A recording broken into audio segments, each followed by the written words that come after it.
winds gives you the best position for the final approach. In this module, you will learn to fine-tune your approach angle to arrive at the target with greater precision. Although you should continue to practice the entire jump sequence on the ground, pay particular attention to the techniques for adjusting the approach angle, especially if you jump a floaty canopy. Watch your angle down to the target, and if you're undershooting, tighten the pattern by flying a base leg angled in toward the target to shorten the final approach distance.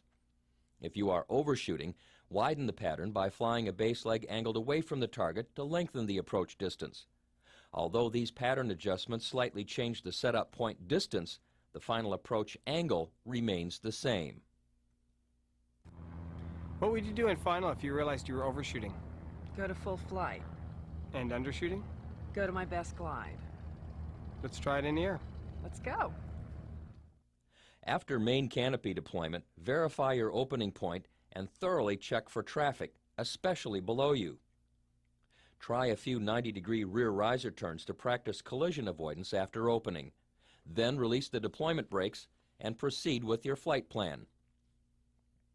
Since rear riser turns can be used to control the canopy in the event of a steering problem, practice the shallow and medium bank turns you would use in the pattern. At the higher airspeed in full flight, turn slowly to limit your bank angle. Try pulling the riser down progressively farther on each turn, and note the increased bank angle and turn rate. Try to execute the rear riser flare with the same timing that you would use for landing. The decreased wind noise during the flare is a good indication of your airspeed. When you flare all the way to the stall point, work on a smooth recovery with a minimal forward surge. During front riser maneuvers, it's vitally important to hold the toggles at all times. If your canopy shudders when you hold down the front risers, your steering lines are too short. Get them lengthened before continuing with these exercises. Pulling the front risers requires more strength than pulling the toggles. The front risers support most of the suspended load on a ram air wing, so you need to be aggressive when you pull down the risers in a dive. Approach front riser turns incrementally, pulling harder to produce a faster turn as you gain experience with the maneuver. Front riser turns entered from a dive produce the fastest heading change and the greatest rate of descent, as indicated by the high G-load during the dive recovery. The front riser spiral is a very high-speed maneuver. Be extra careful about traffic, especially below you, and make sure you enter the maneuver high enough to allow recovery at a safe altitude. Anticipate stopping the turn early to finish on a specific heading. Needless to say, front riser turns and spirals are an effective way to lose altitude. As you near the decision point, make a final wind assessment and confirm the approach pattern. Fly the pattern precisely, continually checking your angle down to the target. Make minor approach adjustments on downwind and base to minimize the necessity for drastic corrections on final. An accurate arrival at the setup point allows you a greater ability to adjust the approach angle.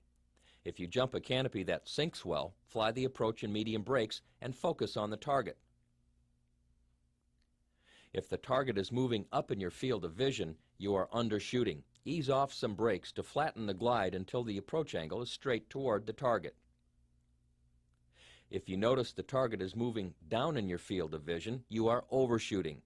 Apply additional brakes to sink the canopy until the approach angle is straight toward the target. If the target is stationary and growing larger, your approach angle is directly toward the target. If you jump a floaty canopy with a narrow sink range, approach angle control relies on a combination of pattern adjustments and brakes. In light winds, fly the pattern in medium brakes and constantly judge your angle to the target. When you turn on to base, adjust the ground track so you can fly the final with little or no corrections to the approach angle. If it appears you are overshooting, widen your pattern by flying a curved base leg or angle the base away from the target. If you are undershooting, tighten your pattern by flying a base leg angle in toward the target. When you turn final, fly in slight brakes and check your approach angle.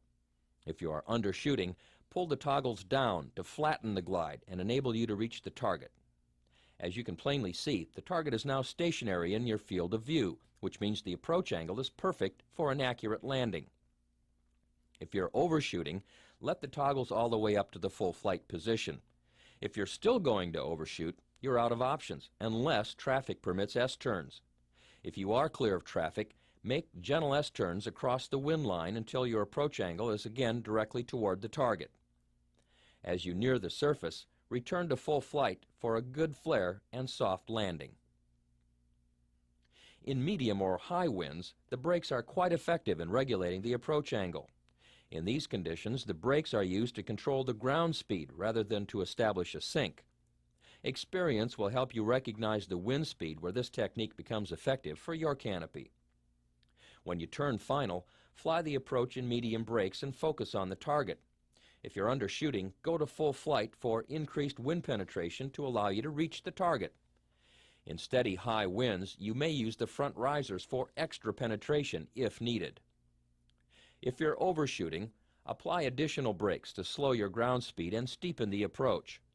Fly in brakes until the angle is correct for a full flight approach, then slowly release the brakes and fly the canopy in a normal glide. Be established in full flight into the wind by 100 feet for a soft and comfortable flared landing.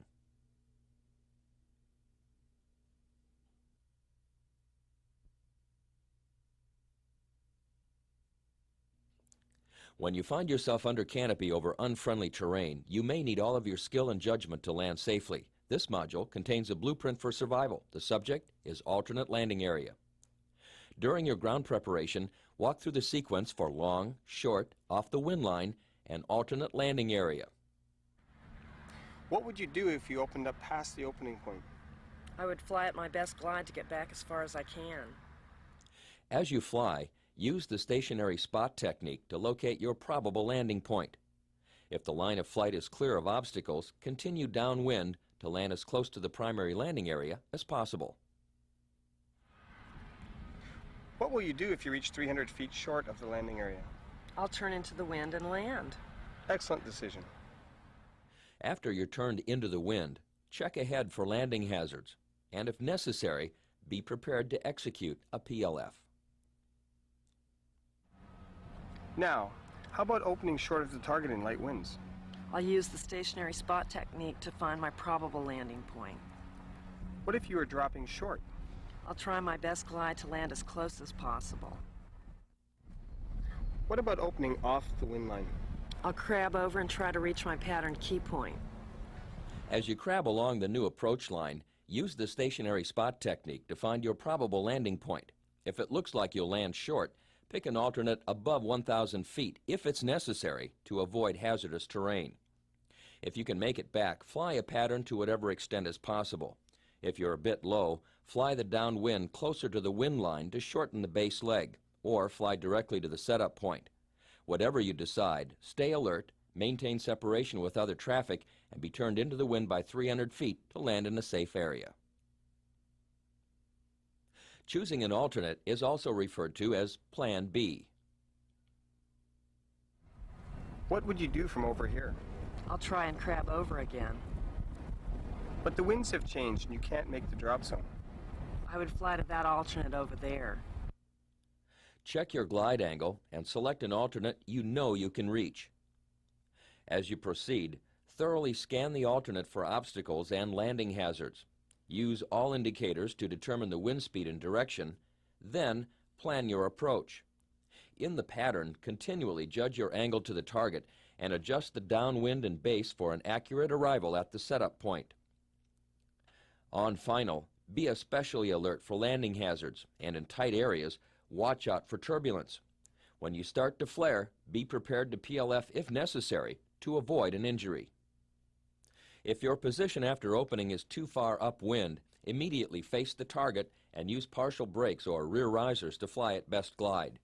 Use the stationary point technique to judge your probable landing point and scan the line of flight for obstacles or hazards along the way. If you doubt your ability to use the primary landing area and it's not safe to land short, choose an alternate above 1,500 feet so you can set up an approach pattern and thoroughly scan the area for landing hazards.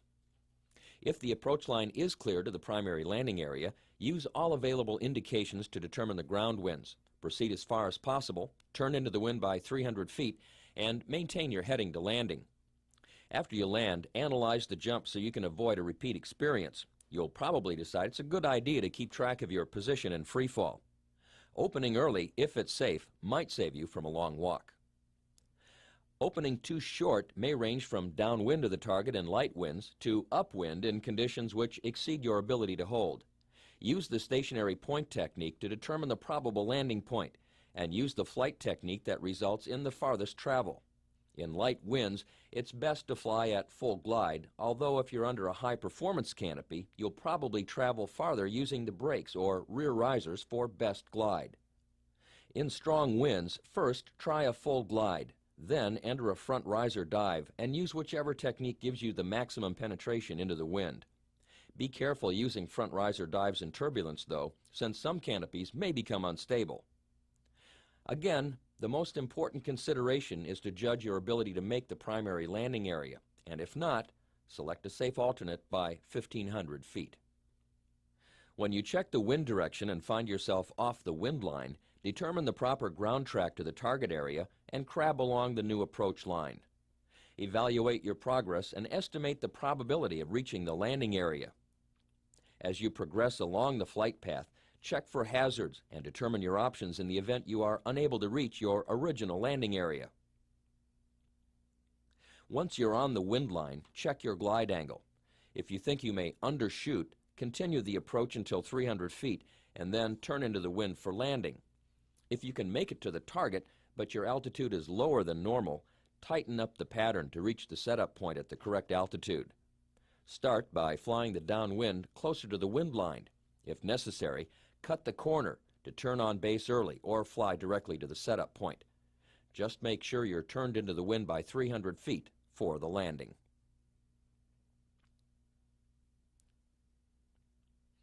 If your position after opening prevents you from safely reaching the primary landing area, pick an alternate while you still have plenty of altitude.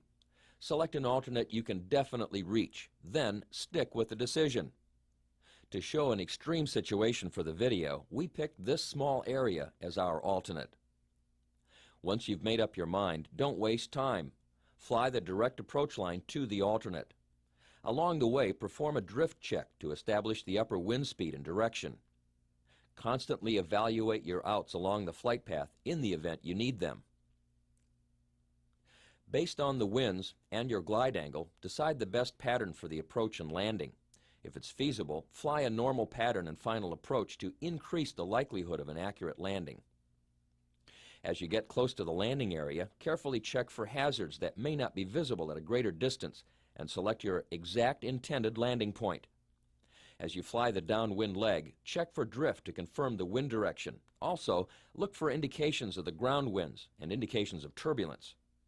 Choose a setup point that will land you short and still provide adequate clearance from obstacles upwind and on the approach. Adjust the base leg for an accurate arrival at the setup point, especially if you're under a floaty canopy and have a limited ability to change the final approach angle. As you turn on to final, fly a ground track to your selected landing area and control the approach angle by using the methods you know work for your canopy. This is no time to experiment. Avoid radical maneuvering, stay cool, and remain in control. If turbulence is present or the landing surface is rough, stay alert and be prepared to do a PLF if necessary. Pilots have a saying, any landing you walk away from is a good landing. Make sure you walk away.